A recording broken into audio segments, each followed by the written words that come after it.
আমি যদি কই ইউটিউবে খারাপ কাম করছে, ইউটিউবে কোনো কাম করেন না, ইউটিউবে কিছু করেন না, বদরুদ্দিন সাহেব গাইতে বইল বুঝছেন আপনারা না, কই না আপনারা গাইতে বইল নি? সে তো বদরুদ্দিন সাহেব রাজনীতি বাদ দিয়ে বড় আলিম হইয়া কোথায় মাদ্রাসাত বইতে আসতা, তার বিষয়ে সমালোচনা করলে কখন গাই লইল নি? তাই যখন রাজনৈতিক প্ল্যাটফর্মে আসুন, তাই রাইজরে বারবার দোকান দিয়েছেন, এই সমষ্টির আমিতি বানাইতা, এই সমষ্টির মাঝে হেলিকপ্টার চড়াইতা, এই সমষ্টির কোনো মানুষের দুর্দশা রইতো না, কোনো মানুষের কোনো কষ্ট রইতো না, এই ধরনের বক্তব্য দিয়ে গেছেন যেন তাই। তাই যদি আমি কথা তুলতে পারি না, তার বিষয়ে যদি আমরা বিরোধী হিসাবে যদি তারে আমরা সমালোচনা করি না,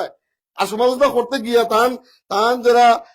পেড বেতনভোগী কর্মচারী ফেসবুকে লিখবো, পদ্ধতি হিসাবে বিষয় কমেন্ট করবেন, কার বিষয় করতাম কিন্তু যারা যে প্রতিদ্বন্দ্বী সামনে সামনে তার বিষয় করতাম না, কিন্তু বিজেপির বিষয় করে লাভ আছে নি? কই দিও কিন্তু খেলা কিন্তু বিজেপি লোকে আমরা খেলা নি,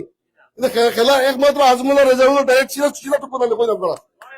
হ্যাঁ সিধা টুকর হইয়া গেছে, 20 বছর থেকে হইয়া গেছে, এখন ইনশাল্লাহ ভবিষ্যৎ দিনে হইব। এই যে কথা কইলাম আপনারা, ওটা চিন্তাধারা করিয়া মনো দুঃখে কদিন বারোইছি না, বাদ দিলে ইসলাম এবং কসম গিরা গাড়িয়ে বাদ দিলে ইসলাম, মারে কইলাম কসম করে আনাজি পারিতাম না। কিন্তু আপনারা প্রত্যেক কর্মীয়ে ফাবাস বাড়ি থেকে আরম্ভ করিয়া গোটা সমষ্টির প্রত্যেক কর্মী বারংবার ফোন করিয়া গিয়ে ব্যক্তিগতভাবে লোক ধরিয়া আপনি বারো সমষ্টির শ হাজার মানুষকে বারোইয়া ফেসবুকে লেখরা, ব্যক্তিগত লেখরা, আপনি বারো না পারলে ইউটিউব থেকে আমরা উদ্ধার হইতে পারতাম না, আবার ঘুরে ফিরে ইউটিউব জিতবো। আপনারা খুশুন না আপনারা